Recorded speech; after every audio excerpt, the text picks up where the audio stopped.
Sasto Tips Alpha. Hello viewers, welcome to Shastri Alpha channel পক্ষ থেকে সকলকে স্বাগতম। আজকে আমি এই ভিডিওতে আপনাদের সাথে আলোচনা করব আপনাদের পরিচিত একটি মেডিসিন হিস্টাসিন ট্যাবলেট সম্পর্কে এবং আপনাদেরকে জানাবো যে হিস্টাসিন ট্যাবলেট কী কাজ করে, এই হিস্টাসিন ট্যাবলেটে কী কী কাজে করবে বা কী কী সমস্যা আপনি খেতে পারবেন বা এই ট্যাবলেটটি খাওয়ার সঠিক নিয়ম, এর পার্শ্ববর্তী আছে কিনা, প্রাইস কত পড়বে ইত্যাদি সম্পর্কে এই ভিডিও সম্পূর্ণ আপনাদেরকে জানিয়ে দেবো। আশা করি ভিডিওটি আপনাদের প্রয়োজন হবে। তো চলুন প্রথমে আমরা এই ভিডিওতে শুরুতে হিস্টাসিন ট্যাবলেট সম্পর্কে জানি। এই হিস্টাসিন ট্যাবলেটটি প্রস্তুত করা হচ্ছে ক্লোরোফেনামিন মেলিয়েট মেডিসিন দিয়ে, যার প্রতিটি ট্যাবলেটে রয়েছে 5 mg সমীকরণ ক্লোরোফেনামিন মেলিয়েট এবং এই মেডিসিন প্রস্তুত করা হচ্ছে জ্যাসন ফার্মাসিউটিক্যালস লিমিটেড। আর এই হিস্টাসিনের এক পাতা বা 10টি ট্যাবলেটের মূল্য পড়বে আপনার 5 টাকা।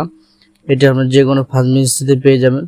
এবার আপনাদেরকে জানিয়েছি যে হিস্টাসিন ট্যাবলেটটা আপনার কী সমস্যার জন্য খেতে পারেন বা কী কী কাজ করে থাকে। প্রথমে হিস্টাসিন হচ্ছে একটি অ্যান্টিহিস্টামিন জাতীয় মেডিসিন, তাই যদি আপনাদের কোনো অসাধারণ অ্যান্টিহিস্টামিন জাতীয় মেডিসিনের প্রয়োজন হয়ে থাকে সেক্ষেত্রে আপনারা এই হিস্টাসিন ট্যাবলেটটা খেতে পারেন। দ্বিতীয়ত, যদি আপনাদের সাধারণত ঠান্ডা, জ্বরের কাশি, সর্দি কাশি এই সমস্যাগুলো দেখা দেয় সেক্ষেত্রে আপনারা এই হিস্টাসিন ট্যাবলেটটি খেতে পারেন। তৃতীয়ত, যদি আপনার রাইনোটাইটিসের প্রবলেম থাকে বা অ্যালার্জি জাতীয় কারণে যদি সর্দি হাঁচি হয়, সমস্যা হয়, সেক্ষেত্রে আপনারা এই হিস্টাসিন ট্যাবলেটটি খেতে পারেন। সেই সাথে আপনাদের এই ট্যাবলেটটি হেড ফিভার, অ্যালার্জি জাতীয় হাঁচি এবং পোকামাকড় কামড়ানোর যদি অ্যালার্জি সমস্যা বা চুলকানির সমস্যা হয়ে থাকে তাহলে সেই সকল সমস্যার জন্য আপনারা এই ট্যাবলেটটি খেতে পারেন। এখন আপনাদের জানাবো যে হিস্টাসিন ট্যাবলেট খাওয়ার নিয়ম।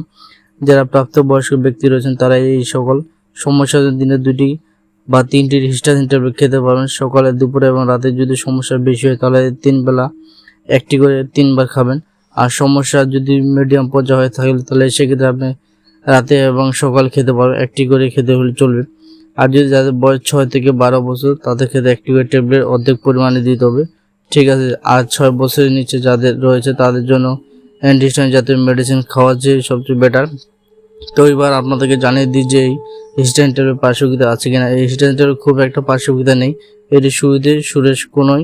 তবে যে কোনো মেডিসিন বা হিস্টাসিন মেডিসিন আপনার অতীতে খাওয়ার ফলে ব্যথা হতে পারে, বমি হতে পারে, ডায়রিয়া স্পষ্ট দেখা দিতে পারে। তো আপনারা এই অবশ্যই পরিমাণ মতো মেডিসিন খাবেন, তাহলে আপনাদের খুব একটা সমস্যা দেখা যাবে না।